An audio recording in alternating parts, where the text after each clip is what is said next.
were made to be mine. Nothing could keep. Assalamualaikum warahmatullahi wabarakatuh.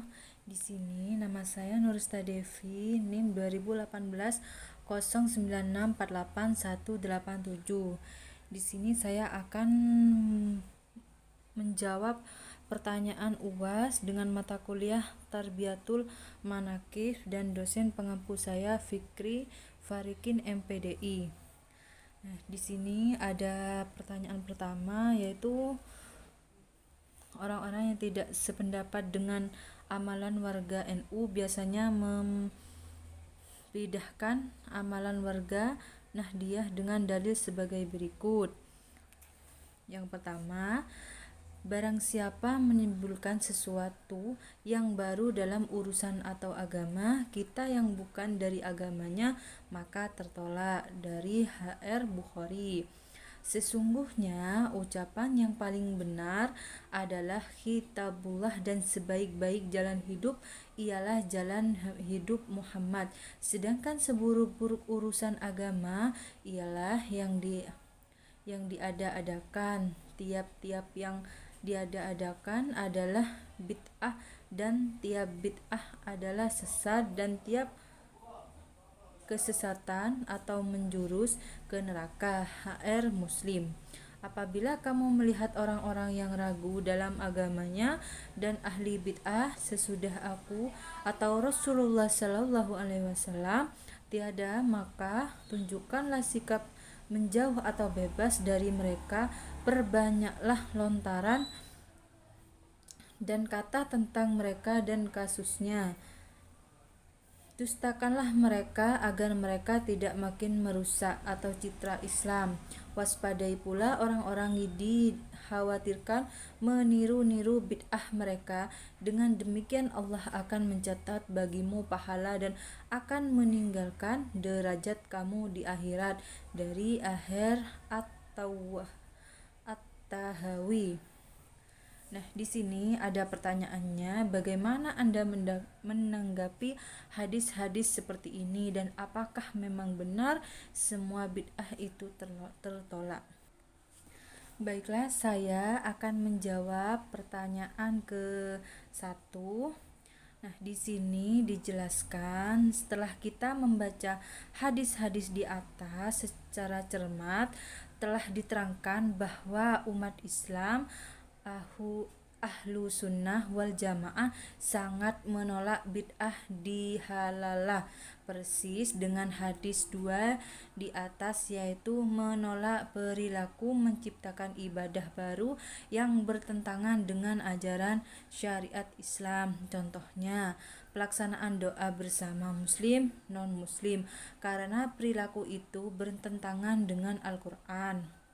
Fala taquddu ma'hum hatta ya'dudu fi hadisin ghairin, atau janganlah kalian duduk dengan mereka non-muslim dalam ritualnya hingga mereka membicarakan pembahasan lain yang bukan ritual, serta dalil lakum dinukum waliyadin, bagimu agamamu dan bagiku agamaku. Jadi jelaslah perilaku doa bersama muslim non-muslim ini jelas-jelas bid'ah dalalah, tidak ada tuntunannya sedikitpun di dalam Islam. Tetapi tentang bid'ah hasanah semisal ritual tahlilan atau kirim doa untuk mayit pasti tetap kami laksanakan karena tidak bertentangan dengan syariat Islam. Nah, apakah memang benar semua bid'ah itu tertolak? Memang benar. Nah, di sini saya akan melanjutkan pertanyaan kedua.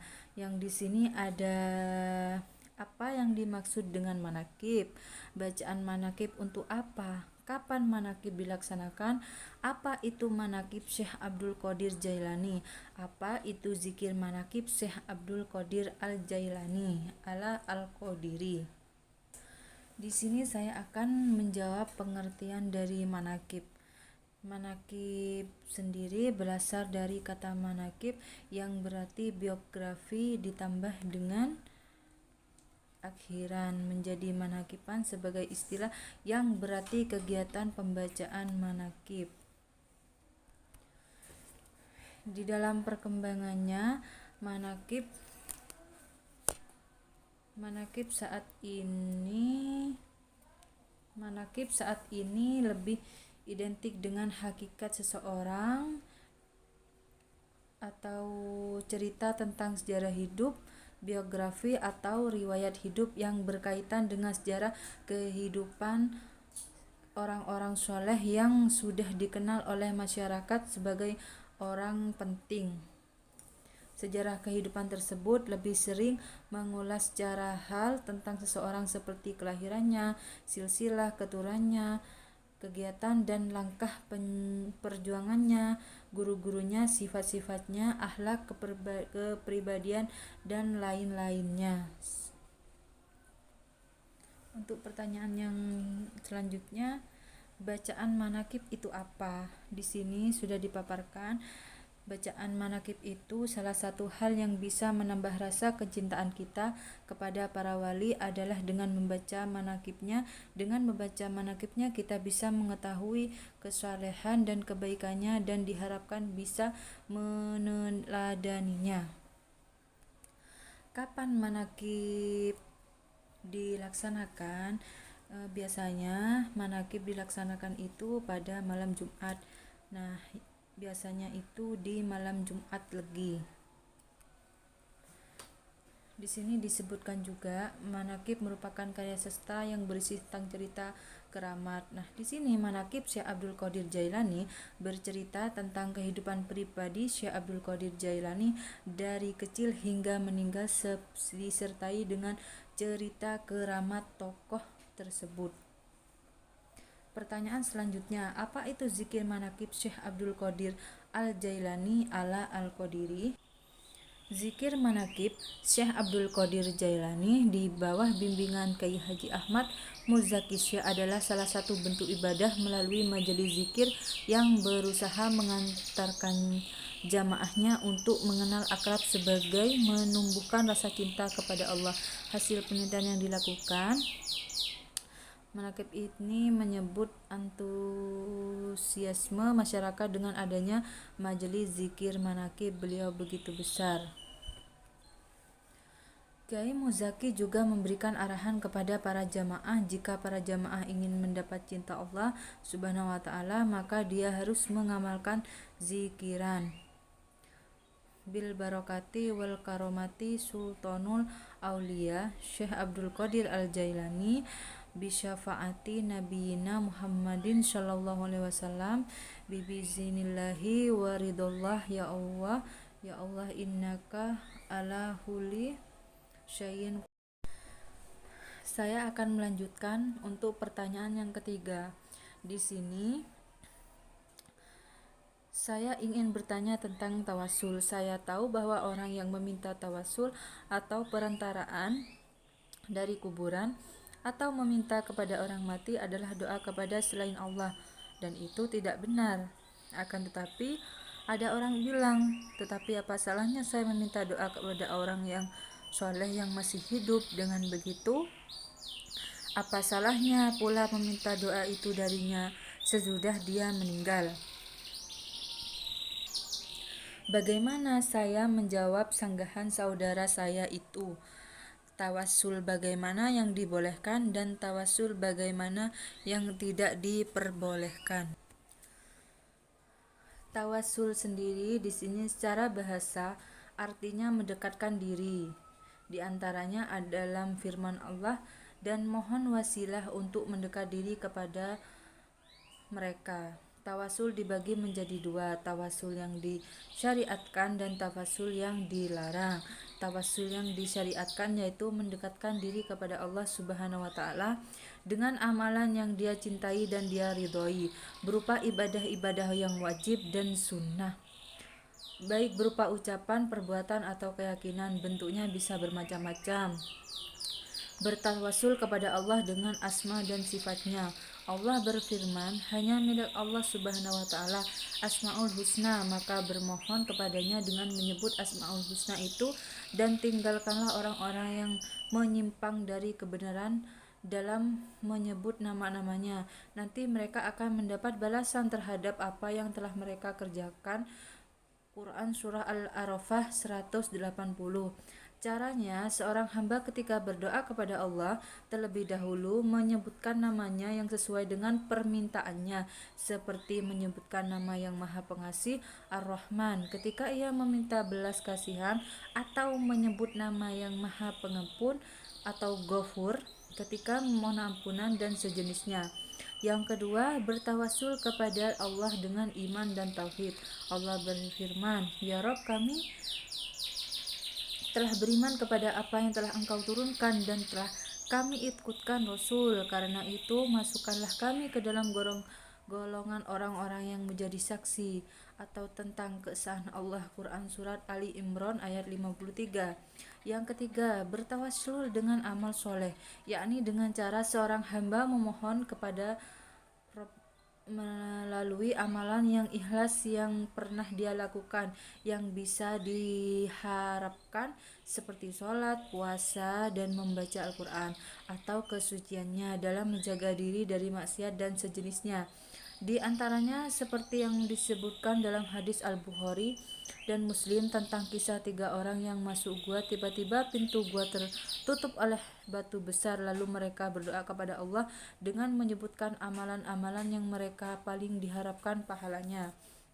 Di antaranya, bila seorang hamba bertawasul kepada Allah Subhanahu wa taala dengan kefakirannya, sebagaimana yang diucapkan oleh Nabi Ayub alaihissalam, "Ini masani duru wa anta arhamur rahimin."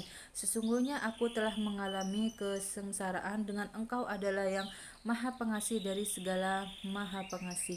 Atau dengan pengakuan seorang hamba terhadap kezalimannya dan kebutuhan dirinya terhadap Allah, sebagaimana diungkapkan oleh Nabi Yunus, "La ilaha illa anta subhanaka inni kuntu minaz zolimin." Tidak yang berhak diibadahi secara benar melainkan Engkau Maha Suci, Engkau sesungguhnya aku termasuk orang-orang zalim.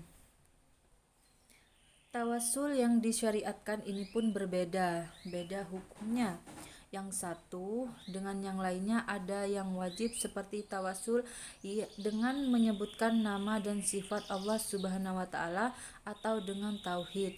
Ada juga yang disunahkan seperti tawasul dengan menyebut amal soleh. Adapun tawasul yang dilarang dan bid'ah itu adalah bertawasul kepada Allah dengan hal yang tidak disukai dan tidak diridhoinya, berupa ucapan, perbuatan, keyakinan. Di antaranya tawasul dengan berdoa kepada orang-orang mati atau orang-orang yang tidak hadir, memohon keselamatan dengan perantaranya mereka dan sejenisnya. Semua perbuatan itu adalah syirik besar yang mengeluarkan pelakunya dari Islam dan bertentangan dengan tauhid.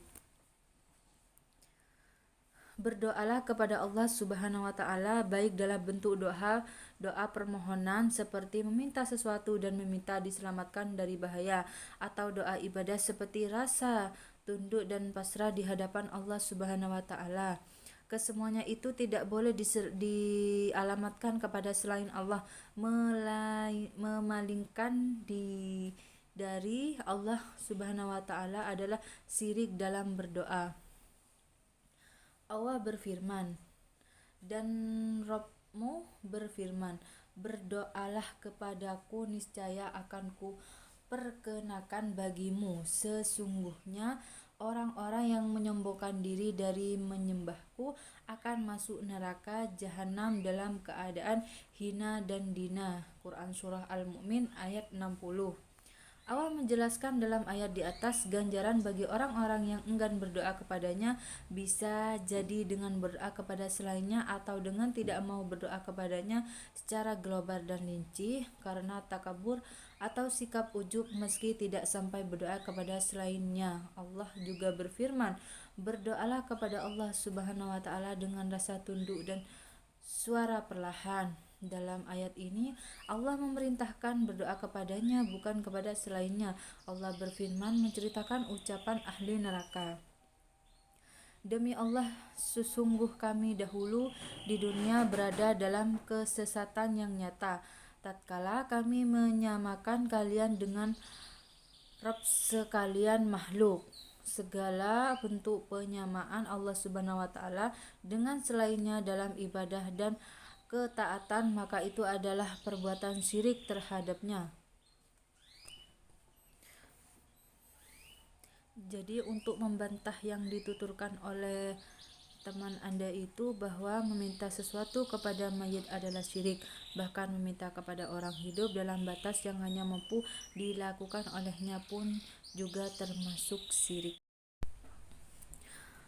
Pertanyaan keempat, apa benar membaca manaqib Syekh Abdul Qadir Jailani dilarang dan hukum menyuguhkan makanan setelah manaqib itu juga haram? Saya akan menjawab pertanyaan tersebut. Di sini dijelaskan para wali merupakan hamba-hamba yang soleh dekat dengan Allah Subhanahu wa taala dan dipilih oleh Allah Subhanahu wa taala sendiri.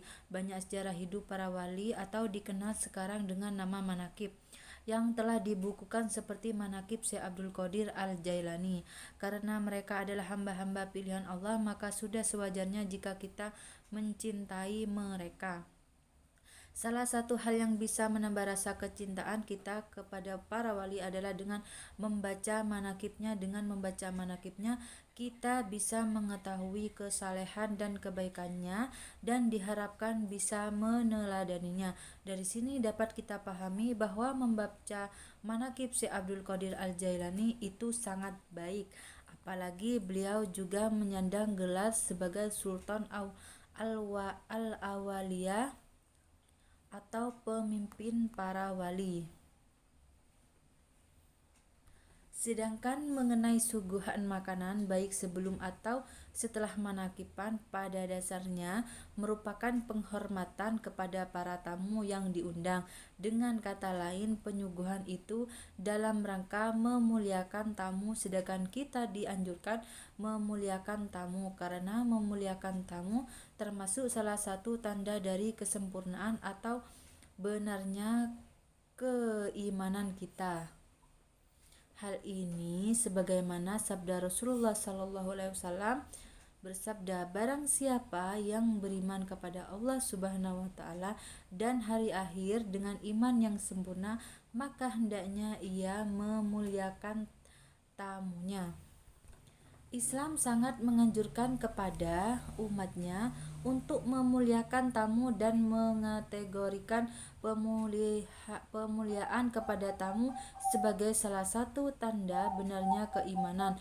Sungguh Nabi Sallallahu Alaihi Wasallam telah bersabda, barang siapa yang beriman kepada Allah dan hari akhir dengan iman yang sempurna, maka hendaknya ia memuliakan tamunya. Di sini saya akan menjelaskan tentang barokah. Sesungguhnya inti dari kehidupan adalah barokah, yang di sini apakah itu rezeki, umur, jabatan dan sebagainya. Rezeki kalau tidak barokah ada yang menyebabkan habis. Jabatan kalau tidak barokah tidak bisa menjadi bumerang. Ilmu yang tidak bisa barokah tidak bisa menjadi alat memperdayai orang atau ucapannya. Dan juga saya akan memberikan contohnya itu dari konsep barokah itu juga, misalkan saya pergi ke kampus untuk kuliah. Nah, di situ saya diberi ilmu, diberi pelajaran dan kalau itu pelajaran atau ilmu itu tidak barokah, nah itu tidak akan bisa masuk dalam pikiran kita dan tidak akan pernah barokah selamanya. Nah, untuk karomah sendiri di sini anugerah dari Allah yang secara bahasa berarti kehormatan atau kemuliaan. Selain itu dikenal pula karomah adalah kejadian luar biasa di luar logika dan kemampuan manusia biasa terjadi pada diri seorang yang berpangkat wali. Nah, kalau konsep mukjizat adalah perkara di luar kebiasaan yang dilakukan oleh Allah Subhanahu wa taala melalui para nabi dan rasulnya untuk membuktikan kebenaran kenabian dan keabsahan risalahnya. Untuk konsep ma'unah sendiri artinya pertolongan, sedangkan secara istilah ma'unah merupakan kemampuan yang diberikan oleh Allah Subhanahu wa taala kepada orang mukmin untuk mengatasi kesulitan hidupnya. Ma'unah ini Allah Subhanahu wa taala memberikan kepada siapapun yang dikehendakinya, baik kepada nabi, para wali maupun manusia biasa. Nah, untuk konsep istidrat yaitu pembiaraan. Pembiaraan karena tidak mau berhenti melakukan hal-hal yang melakukan maksiat. Istidrat merupakan peringatan keras dari Allah Subhanahu wa taala.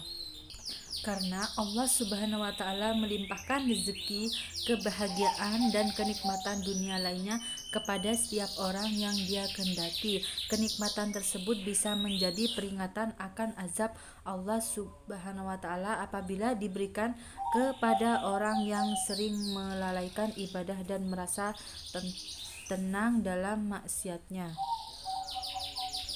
Nah, mungkin hanya ini jawaban dari pertanyaan 1 sampai pertanyaan kelima. Mohon maaf bila ada salah.